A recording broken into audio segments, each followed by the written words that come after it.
अस्सलाम वालेकुम, कैसे हैं सब लोग। एक अपडेट आई है जो केयर वर्कर वीज़ा होता है उसके ऊपर कि केयर वर्कर वीज़ा जो है वो बंद हो गया है, होने जा नहीं रहा, वो बंद हो गया है। वो अपडेट आ गई है तो लेकिन उस अपडेट को कम्प्लीटली लोग सही तरह से नहीं पढ़ रहे। तो आज इस वीडियो में मैं आपको ये बताता हूँ कि इंटरनेशनल रिक्रूटमेंट किस तरह से बंद हुई है, स्पेशली पाकिस्तान के लिए, क्योंकि उसमें पाकिस्तान का नाम लिखा हुआ है। ये अपडेट आई है 23 मार्च। तो कोड ऑफ प्रैक्टिस एक चीज़ होती है, तो इसको जानने के लिए कंप्यूटर स्क्रीन पे चलते हैं। तो भाई ये मैं आ गया हूँ code of practice of international recruitment and social care and personal care. मतलब ये हेल्थ और सोशल केयर के जो है ना, इनमें ज़्यादातर चेंजिंग्स आई हैं। और ये नीचे आपको नज़र आ रहा है कि ये अपडेट हुई है 23 मार्च 2023, ये नहीं कि अभी ये अपडेट हुई है। तो काफ़ी लोग क्वेश्चन पूछ रहे थे कि ब्रार भाई वीज़ा बंद हो गए या नहीं, तो आज हम इसको पढ़ने की कोशिश करते हैं। मैंने इसमें पढ़ा हुआ है, तो मैं आपको बजाय इसके कि मैं आपको ज़्यादा बीच में सारी एक एक चीज़ें खोल के बताऊँ, मैं आपको नीचे चला जाता हूँ। तो यहाँ पे लिखा हुआ है कोड ऑफ प्रैक्टिस जो है, ये जो अभी मैं पढ़ने लगा हूँ, ये किस किस पे लागू होगा। तो यहाँ पे लिखा हुआ है केयर वर्कर्स के ऊपर भी होगा, डेंटिस्ट, डॉक्टर, मेडिकल और ये सारे मिडवाइफ, नर्सिंग जो लोग करते हैं उनके ऊपर भी, मतलब ये इन सब पे, स्पोर्ट्स स्टाफ, इन सब के ऊपर जो है ये लागू होगा। ठीक है, अब नीचे जाके चलते हैं। अब उससे पहले मैं आपको बता दूं कि जो केयर वर्कर वीजा होते हैं वो दो टाइप्स के होते हैं यहाँ पे। एक तो ये है कि लोकल जो केयर होम्स है वो आपको हायर कर लेते हैं। दूसरा ये होता है एनएचएस के कुछ प्रोग्राम्स होते हैं, यानी एनएचएस जो है नेशनल हेल्थ सर्विसेज यूके की, वो भी यहाँ पे आपको as an care worker hire करती है।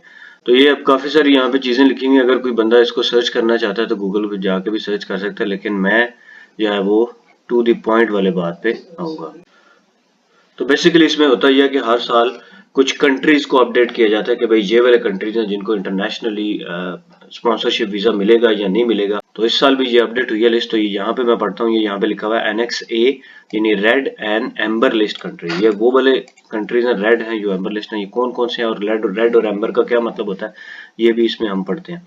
ठीक है, ये वो कंट्रीज हैं, यानी ये जो कंट्रीज हैं इनको रेड या एम्बर लिस्ट में शामिल किया गया है। इसका मतलब क्या होता है? इसका मतलब ये होता है कि इन कंट्री से कोई भी दूसरा कंट्री जो है वो इंटरनेशनली रिक्रूटमेंट नहीं कर सकता। रिक्रूटमेंट मतलब वहां से बंदे हायर नहीं कर सकते। इसमें और भी काफी सारी चीजें नीचे लिखी हुई है। खैर, उन सारी चीजों को सम अप यही है कि इंटरनेशनली एनएचएस जो है वो, जो यूके का एनएचएस है, वो सपोर्ट वर्कर या केयर वर्कर इन कंट्री से अपना हायर नहीं कर सकते, डायरेक्टली हायर नहीं कर सकते इंटरनेशनली।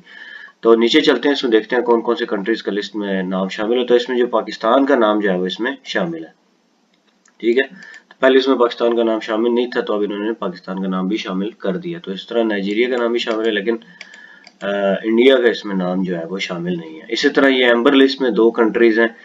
और इसी तरह नीचे आ जाए तो ये जो ग्रीन लिस्ट है इसमें इंडिया शामिल है और मलेशिया और फिलीपीन, यानी ये चार मुल्क है यहाँ से ग्रीन लिस्ट है, जो यहाँ से ये लोग रिक्रूटमेंट कर सकते हैं। लेकिन मैं आपको अभी भी बताता हूँ, अभी भी आपको केयर वर्कर वीजा मिल सकता है, और ये उन लोगों के लिए नहीं है जो यूके में ऑलरेडी हैं। मतलब ये इंटरनेशनल रिक्रूटमेंट के लिए। इंटरनेशनल का मतलब यह है कि भाई अगर कोई बंदा यहाँ से डायरेक्ट रिक्रूटमेंट करके लाएगा तो उसके लिए। लेकिन जो ऑलरेडी यहाँ पे यूके में मौजूद है उनके लिए इसमें कोई प्रॉब्लम नहीं है, उनको वर्क वीजा स्टिल मिल सकता है, केयर वर्कर वीजा में अप्लाई स्टिल कर सकते हैं, क्योंकि ये जो रूल है ये किसके लिए बना है जी? इंटरनेशनल रिक्रूटमेंट के लिए। लेकिन जो पाकिस्तान से भी आना चाहते हैं भाई, उनके लिए भी इसमें इतनी भी बैड न्यूज नहीं है। मैं अभी आपको एक सिनेरियो पढ़ के बताता हूँ। ये देखें, सिनेरियोज कुछ लिखे हुए हैं, उन्होंने लिखा है इन सिनेरियोज में वो और यूके में आप आ सकते हैं।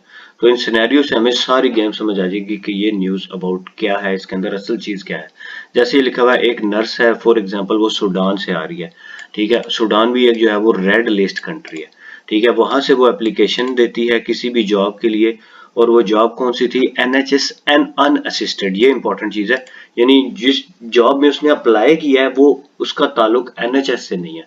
ठीक है, तो फिर ही इज इंटरव्यूड, फिर उसको मतलब इंटरव्यू हुआ है और फिर उसका जो है सक्सेसफुल उसको जॉब मिल गई है, फिर उसको जो है वो वीजा भी अप्रूव हो गया और फिर वो यूके में आ सकती है।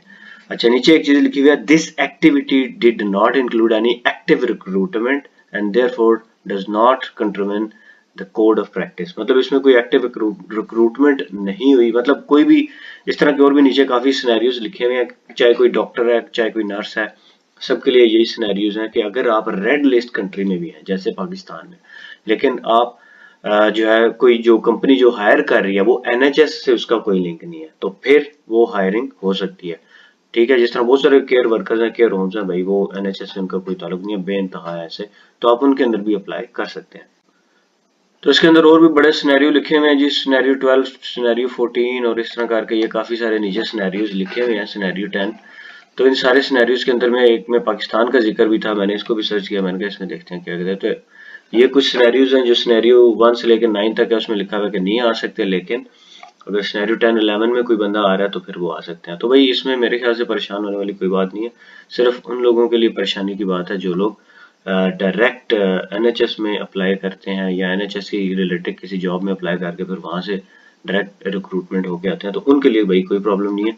हाँ, अगर आप यहाँ पे यूके में प्रेजेंट हैं तो फिर तो आपके लिए कोई प्रॉब्लम नहीं, फिर क्योंकि इंटरनेशनल रिक्रूटमेंट नहीं हो रही, फिर आप यूके में ही मौजूद हैं, आप यहीं से अप्लाई कर रहे हैं। तो लेकिन बात वही है कि भाई किसी भी टाइम ये वर्क वीज़ाज भी बंद हो सकते हैं।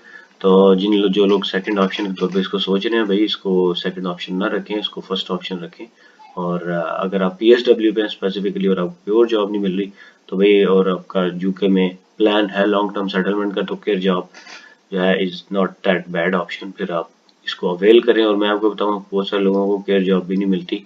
इस सारे मामले को अगर समराइज किया जाए, आपको एंड में जो रिजल्ट निकला है वो ये निकला है कि भाई वीज़ा जो केयर वर्कर वीज़ा है उसमें कोई ख़ास तब्दीली नहीं हुई। सिर्फ उनके लिए तब्दीली हुई है जो डायरेक्ट पाकिस्तान से वीज़ा लेके यूके में आना चाहते हैं, और वो भी सिर्फ NHS के थ्रू अगर आना चाहते हैं। अगर आप लोकल किसी केयर हाउस के साथ करते हैं या लोकल कोई आपको एजेंसी हायर करती है तो उसके लिए कोई भी, उसके ऊपर कोई भी पाबंदी नहीं है।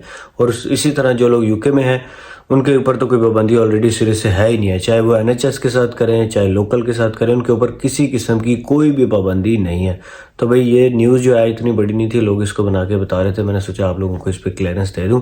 थैंक्स फॉर वॉचिंग, मिलते हैं अगली वीडियो में, खुदा हाफिज़। I feel like I'm losing my mind. Is everybody in the world blind?